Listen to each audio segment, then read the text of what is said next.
सुप्रभात बच्चों, कक्षा 8वीं संस्कृत की कक्षा में आज हम द्वादश पाठ महर्षि दधीचि पढ़ेंगे। तो बच्चों, बहुत ही प्राचीन कहानी है ये। महर्षि महाधन ऋषि, मतलब ऋषियों में महान।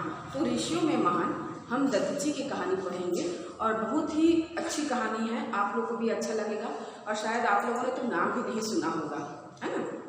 तो आज हम कहानी पढ़ते हैं और इसकी स्टोरी कहानी सारांश में इस प्रकार है। जैसे प्राचीन काल में क्या होता था कि लोग तपस्या करते थे और तपस्या करके भगवान को प्रसन्न न करते थे और भगवान उन्हें मनवांछित वरदान देते थे।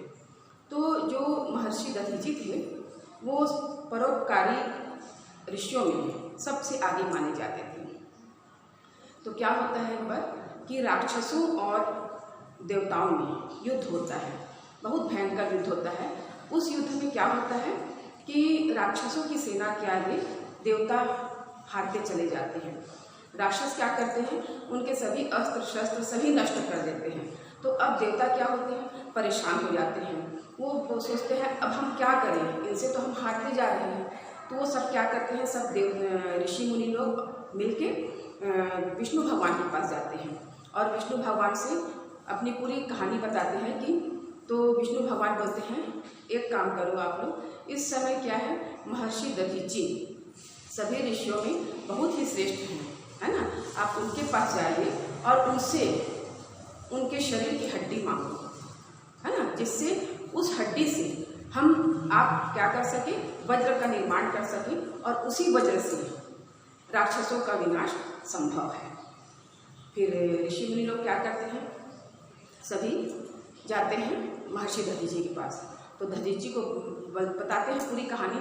तो दधीचि बोलते हैं कि जो इंसान, जो मनुष्य शरीर को क्षण भंगुर मानकर, मतलब नाशवान मानकर, क्योंकि शरीर ऐसा है हमेशा जिंदा रहेगा नहीं, है ना, मरना तो सभी को है। तो जो शरीर को क्षण भंगुर मानकर भी, है ना, सनातन धर्म का पालन नहीं करता, मतलब उसमें दया धर्म दान नहीं है, तो ऐसा जीवन क्या है, निंदनीय है। तो मुझे अपना हित के लिए, है ना, सभी के हित के लिए अपने शरीर को, है ना, नष्ट करते हुए, दान देते हुए थोड़ा भी दुख नहीं होगा।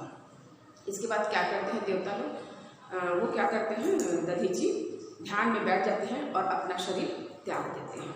फिर देवता उनके शरीर की हड्डी से, है ना, वज्र का निर्माण करते हैं और फिर उससे असुरों को मारते हैं और इस प्रकार सभी की रक्षा करते हैं। तो बच्चों, आज हम पढ़ेंगे महर्षि दधीचि की कहानी।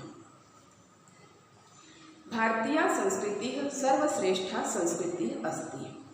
भारतीय संस्कृति सर्वश्रेष्ठ संस्कृति है। आज पूरे विश्व में हमारे भारत की जय जयकार हो रही है। हमारे भारत की संस्कृति को सभी पसंद कर रहे हैं। दान दया समता परोपकार इत्यादयो गुणः भारतीय संस्कृति अंगानि सन्ति, है ना। देखो हमारी संस्कृति में किसका किसका महत्व है ना।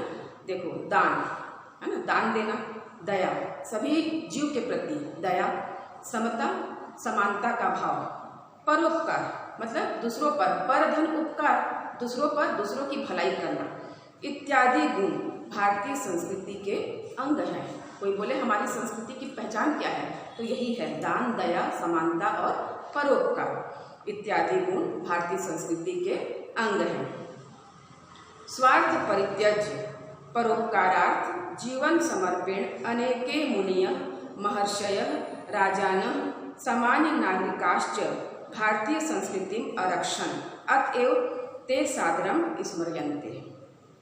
स्वार्थ परित्यज्य, स्वार्थ परित्यज्य छोड़कर, स्वार्थ को छोड़कर, स्वार्थ किसको बोलेंगे कि जिसमें केवल अपना ही हित देखना है ना, और उसके लिए कार्य करना, इसको बोलते हैं स्वार्थ। तो स्वार्थ को छोड़कर परोपकारार्थ, अर्थ माने के लिए, परोपकार के लिए जीवन समर्पित करने वाले अनेक मुनि महर्षि राजा और सामान्य नागरिक भारतीय संस्कृति की रक्षा किए। आरक्षण माने रक्षा किए भूतकाल है। अतएव इसलिए ते वे सब सादरम स्मर्यन्ते आदर पूर्वक याद किए जाते हैं, है ना। फिर से देखेंगे, स्वार्थ को छोड़कर परोपकार के लिए जीवन समर्पित करने वाले अनेक मुनि, महर्षि, राजा और सामान्य नागरिक भारतीय संस्कृति की रक्षा किए, इसलिए वे आदरपूर्वक याद किए जाते हैं। अब प्रश्न उठता है कि कुछ लोग ही क्यों याद किए जाते हैं, है ना। इतने लंबे समय से कुछ लोग ही याद आते हैं क्योंकि वो उनमें बहुत सारे गुण होते हैं, तो अपने गुणों के कारण वे यश रूपी शरीर से आज भी हमारे सामने जीवित हैं। अतिथि रक्षायै कर स्थालम प्रयच्छन राजर्षि रंतिदेव, कपोत रक्षायै स्वदेह मासम ददानो महाराजः शिवी, देव रक्षायै स्वशरीरस्य अस्थिनि प्रयच्छन महर्षि दधीचिश्च एतादृशा एवं श्रद्धेयाः स्मरणीया महापुरुषा सन्ति। अतिथि रक्षायै, अतिथि की रक्षा के लिए, अतिथि माने मेहमान की रक्षा के लिए, कर स्तंभ हाथ में स्थित, है ना, स्थालम प्रयच्छन थाल देते हुए, हाथ में थाल देते हुए, राजर्षि रंतिदेव, है ना, राजाओं में राजा राजर्षि रंतिदेव, कपोत रक्षायै कबूतर की रक्षा के लिए, स्वदेह मासम स्वदेह अपने शरीर का, मांस ददानो देते हुए, देने वाले, महाराज शिवी, और देव रक्षायै देवताओं की रक्षा के लिए अपने शरीर की अस्थिनी हड्डियां प्रयच्छन देने वाले, महर्षि दधीचि एतादृशा इस प्रकार के, एवं ही इस प्रकार के, या ही या इसमें इसी को कर देंगे, एवं इसी प्रकार के श्रद्धेय महापुरुष स्मरणीय हैं, है ना। फिर से देखेंगे, अतिथि रक्षा के लिए हाथ में थाल देते हुए राजर्षि रंतिदेव, कबूतर की रक्षा के लिए अपने शरीर का मांस देते हुए महाराज शिवी, और देवताओं की रक्षा के लिए अपने शरीर की हड्डियां देने वाले महर्षि दधीचि इसी प्रकार के श्रद्धेय स्मरणीय महापुरुष हैं। तो बच्चों देखो, इसमें रंतिदेव का भी नाम आया है और महाराज शिवी का भी। तो दधीचि की कहानी तो आज पढ़ोगे, तो महाराज शिवी की हम छोटी सी कहानी आप लोग को बताते हैं। प्राचीन समय में एक राजा हुआ करते थे, उनका नाम था शिवी। वो बहुत ही दानी थे, बहुत ज़्यादा दान देते थे। उनके राज्य में चारों ओर खुशहाली ही खुशहाली थी। तो क्या होता है, एक बार इंद्र और अग्नि देवता उनकी प्रशंसा सुनते हैं कि ये बहुत ही दानी है ना, जनता की भलाई के लिए कुछ भी देने के लिए तैयार रहते हैं। तो वो लोग बोलते हैं कि चलो आज हम इनकी परीक्षा लेते हैं, क्योंकि पहले ज़माने में क्या होता था, बहुत पहले भगवान अपने भक्तों की परीक्षा के लिए मनुष्य रूप में या किसी भी रूप में आते थे और परीक्षा लेते थे। तो क्या होता है, इंद्र क्या करते हैं, बाज का रूप धारण कर लेते हैं, और अग्नि देवता कबूतर का रूप धारण कर लेते हैं। अब दोनों क्या करते हैं, राजा शिवी के पास आते हैं, और कबूतर क्या होता है, उड़ते हुए जल्दी जल्दी राजा शिवी के गोद में जाके बैठ जाते हैं। तो उसके पीछे पीछे कौन आता है, इंद्र, है ना, बाज के रूप में। तो कबूतर क्या करता है, राजा से बोलता है कि मेरे प्राणों की रक्षा कीजिए महाराज करके। तो फिर महाराज पूछते क्या हुआ, तो बाज मुझे खाने के लिए आ रहा है।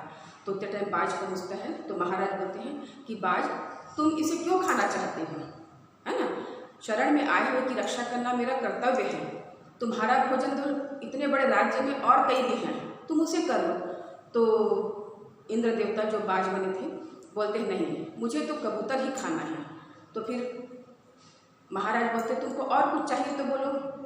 तो बाज बोलता है, इंद्र जी बोलते हैं कि यदि तुम इस कबूतर की जान बचाना ही चाहते हो तो तुम एक काम करो, अपने शरीर का मांस काट कर, है ना, जितने वजन का ये कबूतर है उतना तुम अपने शरीर का मांस काट कर मुझे दे दो, फिर मैं संतुष्ट हो जाऊंगा और इसे छोड़ दूंगा।